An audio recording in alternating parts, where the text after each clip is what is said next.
বনৰগাঁৱৰ আমাৰ বৰ্তমান কমিউনিটি হলত মই এদিন আহিছিলো আমাৰ মানে BPPFৰ মিটিং আছিলে এতিয়া এই দলক মই অগণতান্ত্ৰিক বুলি কৈছিল এটা ভাষা অগণতান্ত্ৰিক দলৰ মজিয়াত নিজৰ মনৰ কথা ক'ব নোৱাৰে ৰাইজে মানে নিজৰ বক্তব্য ৰাখিব নোৱাৰে এই মঞ্চ এতিয়া কি কৰিছিলে হাগ্ৰামা মহিলাৰী ডাঙৰীয়াই মোৰ ওপৰত কেছ এটা কৰিছিল বেছি দিন হোৱা নাই সেই মানে ৩-৪ মাহ হ'ল কেছ শেষ হোৱা এই বনৰগাঁৱটোৰ মিটিঙৰ ভাষণ দিয়াৰ কাৰণে কেছ এটা জাপি দিছে আজি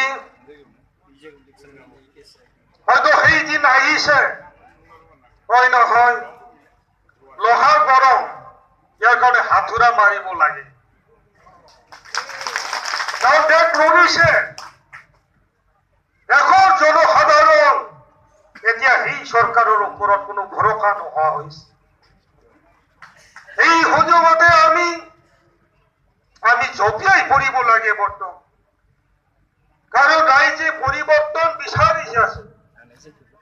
আজি দুৰ্নীতিৰ কথা